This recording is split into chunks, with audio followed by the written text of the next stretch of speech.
तो पता तो चले कितना पानी आ रहा है, और जिन इलाकों में पानी नहीं आ रहा उस पानी को पहुंचाने की क्या व्यवस्था की जाए, ये हम सब लोगों को मिलकर बैठ के सोचने की जरूरत है। ये 7वां मुद्दा है। 8वां मुद्दा है दिल्ली की अनधिकृत कॉलोनियों का।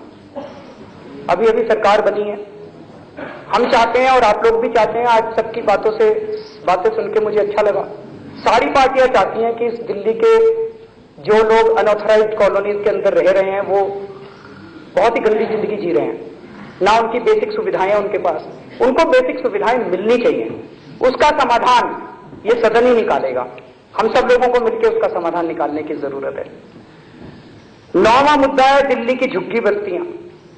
कोई भी आदमी झुग्गी में मर्जी से तो नहीं रहता, गरीबी में ही रहता है, तो इन झुग्गी बस्ती वालों के लिए भी हमें कुछ समाधान निकालना पड़ेगा, और जब तक समाधान ना निकले इनकी झुग्गियां ना तोड़ी जाएं। क्योंकि एक आदमी का जब घर टूट जाता है ना जी, उसके बाद कुछ नहीं बचता, उसके बाद वो सड़क पे आ जाता है, फिर वो कहीं ना कहीं से झुग्गी डालेगा, आप इधर से तोड़ दो तो वो उधर डाल देगा, वो उधर से तोड़ दो तो इधर डाल देगा, कुछ समाधान निकालना पड़ेगा इनका।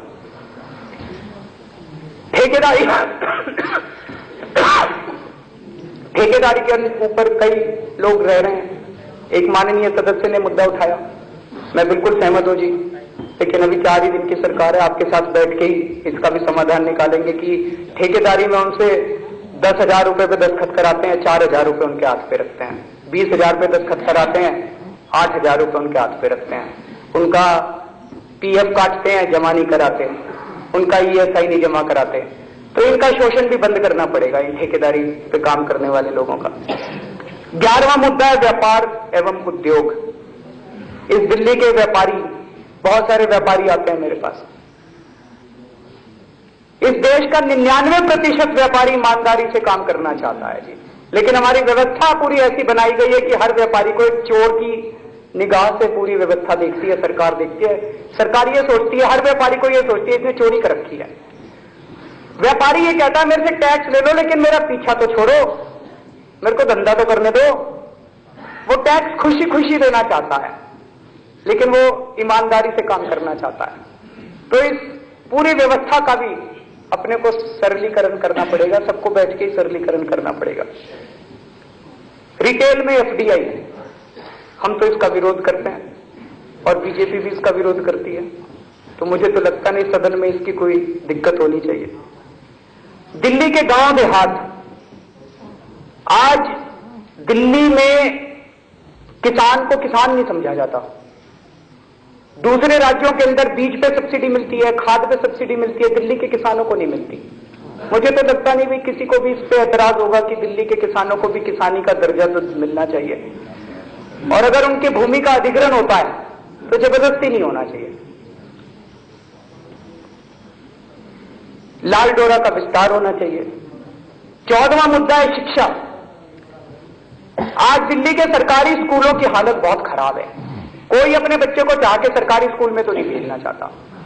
मुझे नहीं लगता हमारे में से यहां पे किसी के भी बच्चे सरकारी स्कूल में पढ़ते हैं, हमारे में से किसी का भी कोई भी आदमी अपने बच्चों को सरकारी स्कूल में नहीं भेजना चाहता। सरकारी स्कूलों की हालत सुधरनी चाहिए, सरकारी स्कूलों की संख्या बढ़ाई जानी चाहिए, और प्राइवेट स्कूलों ने जो धांधली मचा रखी है दिल्ली के अंदर डोनेशन के नाम पे, फीस के नाम पे, डोनेशन का सिस्टम तो बंद करना चाहिए, और ये फीस कैसे तय की जाती है इसका कोई पारदर्शी तरीका निकालना चाहिए, कोई फॉर्मूला निकालना चाहिए। 15वां मुद्दा स्वास्थ्य का। आज किसी सरकारी अस्पताल में चले जाओ, बहुत बुरा हाल है वहां पे। तो सरकारी अस्पतालों के अंदर प्राइवेट अस्पतालों से भी अच्छा इलाज होना चाहिए। 16वां मुद्दा है महिला सुरक्षा का, कि महिलाओं की सुरक्षा के लिए एक अलग स्पेशल महिला सुरक्षा दल बनाया जाए। दिल्ली के अंदर पिछले 1 साल में कई रेप हुए, अखबार में मैंने पढ़ा था 15 अक्टूबर तक लगभग 1330 रेप हो चुके थे। एक दामिनी के बारे में तो अपने को पता, दामिनी का मुद्दा तो खूब उठ गया, तो फास्ट ट्रैक कोर्ट भी बन गया, 7-8 महीने में उनको सजा भी मिल गई।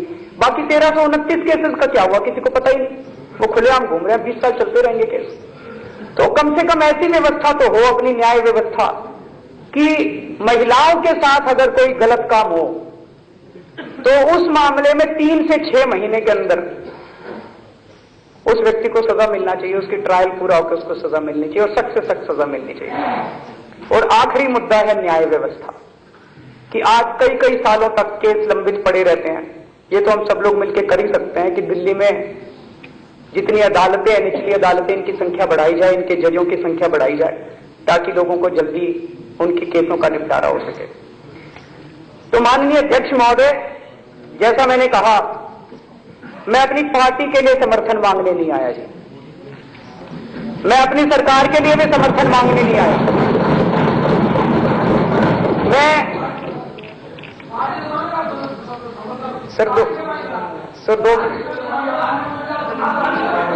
मैं 2 मिनट पूरा कर लेता हूं, बस आखिरी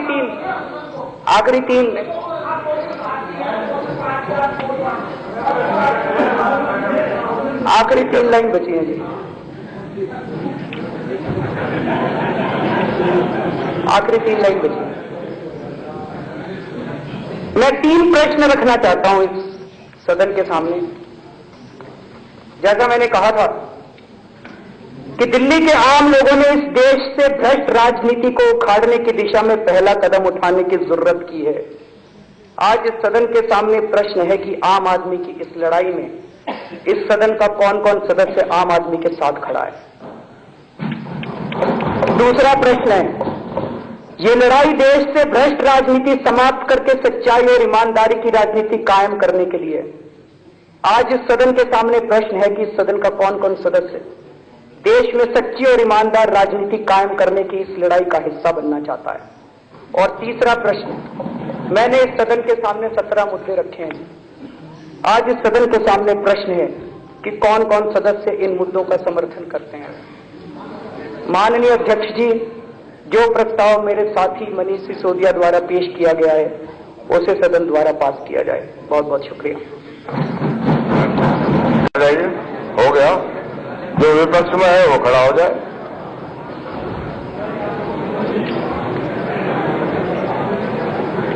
हाँ पक्ष जीता, जो सरकार प्रस्ताव पास हुआ।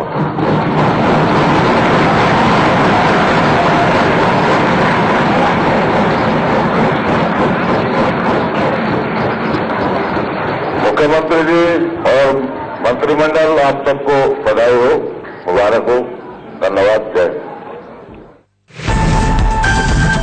Please click subscribe button to get more new video through this channel. Click on subscribe now.